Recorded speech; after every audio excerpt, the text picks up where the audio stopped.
Welcome to my channel. My name is Andy Joe, and in this video, we're going to review the book, The Happiness Trap. Make sure you stay until the end, since the best ideas from the book will be covered towards the end. This book is popular on a global scale and has been translated in 30 languages. It's written by Dr. Russ Harris, who's also a medical doctor, psychotherapist, and a life coach. He was recognized as an authority of the ACT theory, which stands for Acceptance and Commitment Therapy. This theory is used to transform the lives of tens of thousands of people across the world, and we're going to learn it today. When he was in his late 20s, he was working his dream job of being a doctor. Even though he was making a lot of money, deep down he was feeling stressed and depressed. He felt like his life lacked purpose and meaning. If you're going through something similar, stay tuned, since one of the main points is about finding fulfillment and purpose. This book starts out by debunking the 4 biggest myths of happiness in today's society. The first myth is that happiness is natural. We have an unrealistic expectation of how happy we should be. If you think about it, every movie has an happy ending. On social media, people constantly post their pictures of them being engaged, vacationing at exotic locations, or being around friends and having fun. The truth is, the world is much less happy. 1 in 10 adults will attempt suicide. 1 in 5 will suffer from depression. The average adult will have a whopping 30% chance to suffer from a mental disorder at some stage in their life. Adding on top of these are things like loneliness, divorce, work stress, midlife crisis, and low self-esteem. True happiness is the exception, not the rule. Number 2 is that if you're not happy, you are defective. This follows logically from myth 1. Western society assumes that mental suffering is unusual. It is seen as weakness or defective. When we experience painful emotions, we often criticize ourselves for being weak or stupid. The third myth is that to create a better life, we must get rid of negative feelings. The popular advice in today's society is to tell people to replace negative feelings with positive ones. An example will be positive affirmations in the morning. When we bring out positive emotions by doing affirmations, that's supposed to eliminate the negative ones. But here's the thing. The things in life that we find most important usually comes with both positive and negative feelings. In a long-term relationship,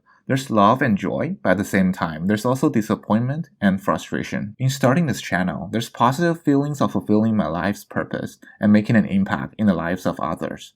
There's also disappointment of having no views. So if you like this video, please subscribe. I put out videos like this so you can get the main points of awesome books in minutes. The fourth myth is that you should be able to control what you think and feel. When I was receiving sales training back in university, I was told the best salespeople can completely control their feelings of being rejected. They can be even more positive for their next prospect. The truth is that we have much less control of our feelings than what experts suggest. Feelings simply don't go away just because we want them to. This book jumped to an extensive discussion of the 6 principles of the ACT method, which again stands for Acceptance and a Commitment Therapy. The 6 principles are as follows: diffusing, expansion, connections, the observing self, values, and action. I will cover each one of them. For diffusing, it means interacting with your thoughts in a way that have much less influence over you. As you learn to diffuse unpleasant thoughts, they will lose their ability to depress you. When you diffuse self-limiting beliefs, they will have much less influence over your behavior. To diffuse, one way is to step away from toxic thoughts by adding,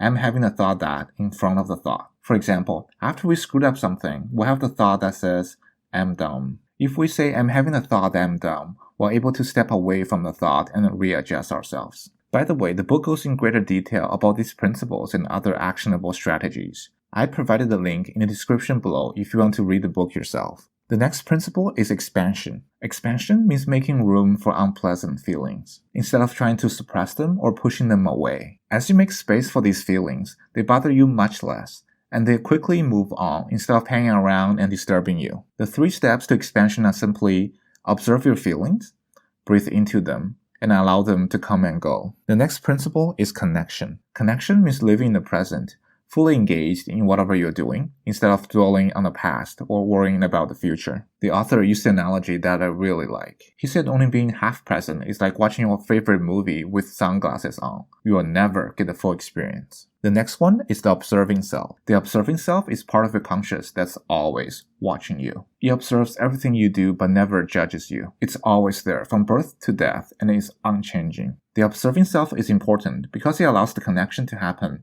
by bringing our full attention to what's happening right now. The next principle is values. If you feel like your life lacks purpose or fulfillment, then this principle can probably help you. Your values are reflections of what is most important in your heart. According to the author, your values should provide directions for your life in all important areas. But be mindful of the distinction between values and goals. A value is a direction and ongoing process, while a goal is an outcome. For example, the desire to be a loving and caring partner is a value. It's ongoing for the rest of your life. The desire to get married is a goal. Once achieved, it's done and can be crossed off the list. You should be clear about your values in 9 life domains. They are family, marriage and other intimate relationships, friendships, employment, education and personal development, spirituality, community life, health and body, and finally, environment and nature. Our next principle is action. Simply watching this video or reading this book will not get you results.